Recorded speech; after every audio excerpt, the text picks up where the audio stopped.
بسم اللہ الرحمن الرحیم۔ معزز سامعین، گزشتہ پروگرام میں ہم آپ کو بدعت کے بارے میں بتا رہے تھے، اور آج کے اس پروگرام میں بھی اس موضوع پر مزید باتیں ہم آپ کو بتائیں گے۔ یہ بات آپ کے مشاہدے میں آئی ہوگی کہ کچھ لوگ شرکیہ نعتیں پڑھتے اور سنتے۔ جہاں تک نعت رسول صلی اللہ علیہ وسلم کا تعلق ہے تو یہ ایک مستحسن فعل ہے۔ نبی اکرم صلی اللہ علیہ وسلم کے زمانے میں حضرت حسان بن ثابت اور حضرت عبداللہ بن رواحہ رضی اللہ تعالیٰ عنہم اکثر و بیشتر نعتی اشعار پڑھا کرتے تھے، اور آپ صلی اللہ علیہ وسلم ان اشعار کو پسند فرماتے تھے۔ لیکن نعت گوئی کی آڑ میں شرک کرنا ان نعت گو صحابہ سے ظاہر نہیں، اور نہ ہی ان مقدس ہستیوں سے یہ ثابت ہے کہ انہوں نے نعت گوئی کو کاروبار بنایا۔ جیسے کہ آج کل کے اکثر نعت خوانوں کی نعت خوانی ایک نفع بخش کاروبار ہے۔ نعت لکھنا اور پڑھنا صرف اس وقت تک جائز اور درست ہے جب تک کہ اس میں نبی اکرم صلی اللہ علیہ وسلم کے محاسن وغیرہ بیان ہوتے رہتے ہیں۔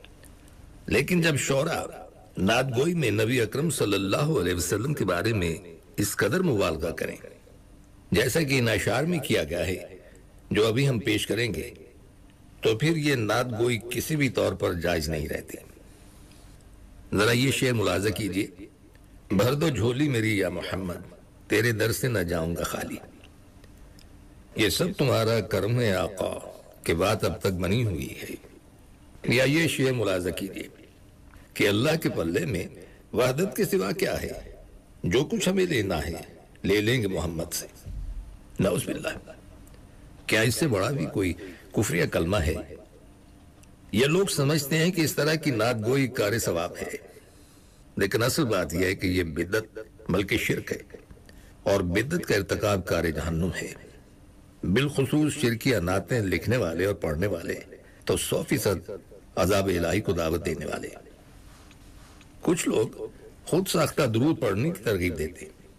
احادیث میں جن میں صحیح بخاری اور مسلم اور دیگر کتب کی حدیثیں شامل ہیں، ان میں جس درود کے پڑھنے کی تعلیم ہم امتیوں کو دی گئی ہے وہ صرف درود ابراہیمی ہے۔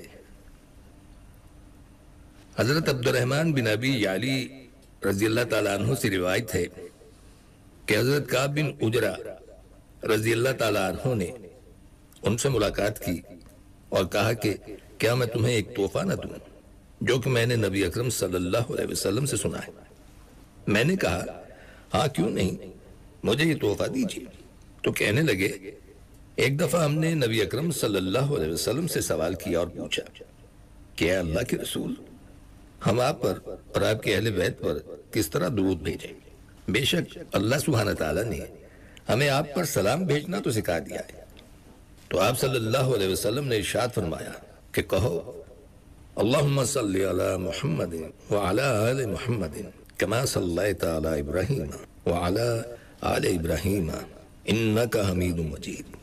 اللہم بارک علی محمد وعلی آل محمد کما بارکت علی ابراہیم وعلی آل ابراہیم انکا حمید مجید۔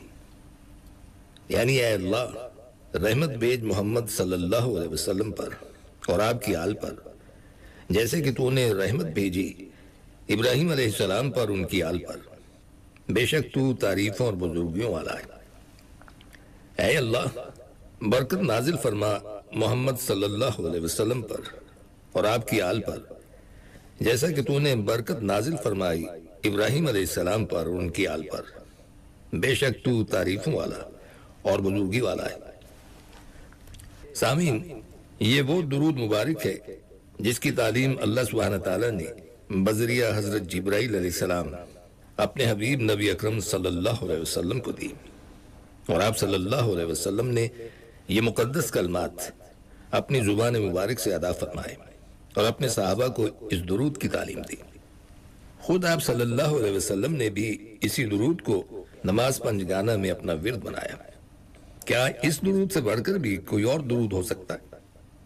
یہ کوئی جذباتی سوال نہیں بلکہ حقائق پر مبنی سوال ہے کہ کیا اس درود کے مقابلے میں کوئی اور درود پڑھنا جس کی تعلیم بھی نبی اکرم صلی اللہ علیہ وسلم نے نہیں دی، جس کے الفاظ بھی آپ صلی اللہ علیہ وسلم کی زبان مبارک سے نہیں نکلے، جو 100% خود ساختہ بھی ہے، تو کیا یہ کھلی بدعت نہیں ہے؟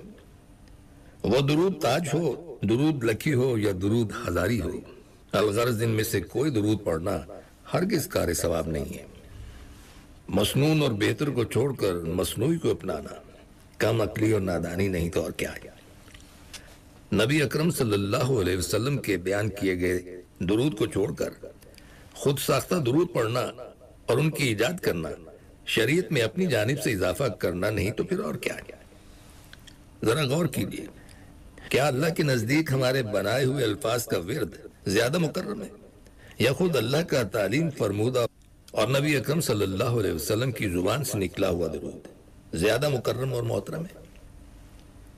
یہ مسئلہ کوئی بہت زیادہ الجھا ہوا نہیں ہے، بس ذرا غور کرنے کی بات ہے۔ جس دن آپ نے ان امور پر غور کر لیا، انشاءاللہ اسی دن سے یہ بدعات آپ سے چھوٹ جائیں گے اور آپ تحقیق کی راہوں پر چلتے ہوئے سنت و احادیث کو اپنا لیں گے کہ یہی ہمارا اصلی ورثہ ہے۔ سامعین، یہ بات بھی مشاہدے میں آئی ہے کہ کچھ لوگ جب کبھی نبی اکرم صلی اللہ علیہ وسلم کا اسم گرامی سنتے تو دونوں ہاتھوں کے انگوٹھوں کو چومتے اور پھر آنکھوں پر لگاتے۔ یہ فعل بر صغیر کے ممالک پاکستان، بھارت اور بنگلہ دیش کے مسلمانوں میں پایا جاتا ہے۔ اس فعل کو عرب اور دوسرے علاقوں سے تعلق رکھنے والے مسلمان قطعاً نہیں جانتے، لہٰذا ہم نے دیکھا ہے کہ جب کبھی کسی غیر ملکی مسلمان نے بر صغیر کے مسلمان کی اس بدعت کا مشاہدہ کیا تو وہ ششدر رہ گئے کہ یہ کیسی جہالت ہے جس میں یہ لوگ گرفتار ہیں۔ ان کی حیرانگی کی وجہ یہ تھی کہ یہ لوگ اپنے زوم باطل میں خود کو اہل سنت کہتے ہیں، جبکہ حقیقی اہل سنت کا طریق یہ ہے کہ جب وہ اپنے نبی صلی اللہ علیہ وسلم کا اسم گرامی سنتے ہیں تو فوراً آپ صلی اللہ علیہ وسلم پر درود بھیجتے ہیں۔ چنانچہ حضرت ابو ہریرہ رضی اللہ تعالیٰ عنہ سے مروی حدیث ہے کہ آپ صلی اللہ علیہ وسلم نے ارشاد فرمایا، وہ شخص ذلیل ہو جائے جس کے سامنے میرا نام لیا گیا ہو اور پھر اس نے مجھ پر درود نہ بھیجا۔ آپ صلی اللہ علیہ وسلم کی اس حدیث سے معلوم ہوا کہ جو لوگ آپ کا اسم مبارک سن کر آپ صلی اللہ علیہ وسلم پر درود نہیں بھیجتے وہ دنیا اور آخرت میں رسوا اور ذلیل ہونے والے ہیں۔ انگوٹھے چومنے والے اپنی خیریت کی فکر کریں، کیونکہ وہ بھی اسی زمرے میں آتے ہیں۔ انگوٹھے چومنے کی روایات سب کی سب ضعیف اور ناقابل حجت ہیں۔ اگر آپ کو اپنے ایمان کی فکر ہے تو آج ہی اس بدعت کو ترک کر دیجیے۔ اللہ کے رسول صلی اللہ علیہ وسلم کا ایک اور فرمان بھی اس سلسلے میں پڑھ لیجیے۔ چنانچہ حدیث میں ارشاد ہے، بخیل ہے وہ آدمی جس کے پاس میرا ذکر کیا گیا اور پھر اس نے مجھ پر درود نہیں بھیجا۔ تو معلوم ہوا کہ نبی اکرم صلی اللہ علیہ وسلم پر درود نہ بھیجنے والے، جن میں انگوٹھے چومنے والے بھی شامل ہیں، نہ صرف اللہ اور اس کے رسول کے نزدیک ذلیل ہیں بلکہ بخیل بھی ہیں۔ سامعین، یہ بات بھی مشاہدے میں آئی ہے کہ کچھ لوگوں نے خود ساختہ دعائیں بنا لی۔ ان بنانے والوں نے ان دعاؤں کا ثواب بھی مقرر کر لیا۔ ان دعاؤں میں دعائے گنج العرش، دعائے کمیل، دعائے کاشا، دعائے نور، دعائے جمیلہ اور کئی دیگر دعائیں شامل ہیں۔ ان دعاؤں کے ایجاد کرنے والوں نے ان کے اس قدر فضائل لکھے ہیں کہ عوام کی اکثریت نے مسنون دعاؤں کو چھوڑ کر انہی دعاؤں کو اختیار کر لیا، اور یہ سبق بھی شیطان نے لوگوں کو پڑھایا ہے کہ آپ صلی اللہ علیہ وسلم کی دعاؤں سے زیادہ انہیں غیروں کی تعلیم کردہ دعائیں محبوب ہیں۔ وہ انہی کے ورد کرتے اور انہی کی تسبیحات پڑھتے ہیں۔ ذرا سوچئے کہ کیا وہ الفاظ اللہ کے نزدیک زیادہ بابرکت ہو سکتے ہیں جو آپ صلی اللہ علیہ وسلم کی زبان مبارک سے ادا ہوئے، یا وہ الفاظ جو کسی امتی کی زبان سے ادا ہوئے؟ یہ سوال کوئی زیادہ مشکل نہیں ہے۔ امت مسلمہ میں کوئی بھی شخص خواہ کتنے ہی بڑے مرتبے والا کیوں نہ ہو، ہے تو وہ آپ صلی اللہ علیہ وسلم کا امتی، لہٰذا اس کی بات اور اس کی دعا کیوں کر درجہ و فضیلت میں نبی اکرم صلی اللہ علیہ وسلم کی دعاؤں سے بڑھ سکتی؟ لہٰذا ان دعاؤں کو چھوڑ کر مسنون دعاؤں کو اپنا لیجئے، یہی بہتر راستہ ہے۔ خود ساختہ دعاؤں کی طرح کچھ مسلمانوں نے بہت سے خود ساختہ وظائف بھی ایجاد کر رکھے۔ ان وظائف کا پڑھنا کار ثواب سمجھتے، اور یہ بھی سمجھتے ہیں کہ ان وظائف کی وجہ سے ان کے بگڑے ہوئے کام بن جائیں گے۔ ان وظائف میں سے کچھ وظائف تو بالکل شیطانی ہیں۔ یہ نہ صرف شرک وظیفے ہیں بلکہ شیطانی بھی ہیں، لیکن پڑھنے والوں کی جہالت کا ماتم کیجیے کہ وہ ان وظائف کا پڑھنا کار ثواب سمجھتے ہیں۔ اسی طرح اللہ سبحانہ تعالیٰ کے اسماء حسنہ کو بھی بطور وظیفہ پڑھنے کا نبی اکرم صلی اللہ علیہ وسلم کی کسی بھی حدیث سے پتہ نہیں ملتا۔ بہت سے بھائی کئی لاکھ مرتبہ یا اللہ پڑھتے ہیں اور سمجھتے ہیں کہ شاید اس طرح وہ حق تعالیٰ کی معرفت حاصل کر رہے ہیں۔ اسی طرح سے بہت سے لوگ یا سلام کا وظیفہ پڑھتے ہیں۔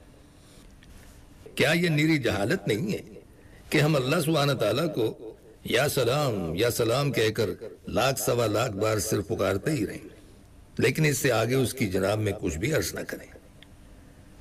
نبی اکرم صلی اللہ علیہ وسلم نے بھی اسماء حسنہ کے ذریعے حق تعالیٰ کو پکارا، لیکن اس کے ساتھ ساتھ اپنی غرض بھی اللہ سبحانہ تعالیٰ کی جناب میں یہ فرماتے ہوئے پیش کی، یا حیو یا قیوم برحمتک استغیث، اے زندہ رہنے والے، اے قائم رہنے والے، میں تیری رحمت کے ذریعے مدد چاہتا ہوں۔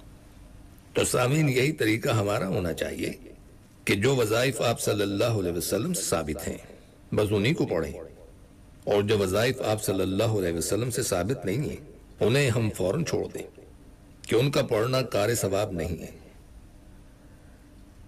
کچھ لوگ جاہل پیروں اور ملاؤں کی باتوں میں آ کر ایسے وظائف پڑھتے ہیں جن کے لیے ساری رات جاگنا بھی پڑتا ہے، اور کبھی ایک ٹانگ پر کھڑے ہو کر بھی وظیفہ کرتے ہیں۔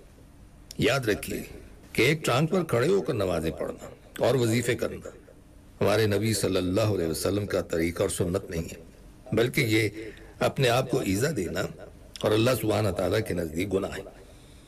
اور سامعین، ان کلمات کے ساتھ ہی ہمارے آج کے پروگرام کا وقت بھی اب ختم ہوتا ہے، اس دعا کے ساتھ کہ اللہ تعالیٰ ہم سب کو صراط مستقیم پر چلنے کی توفیق عطا فرمائے، آمین۔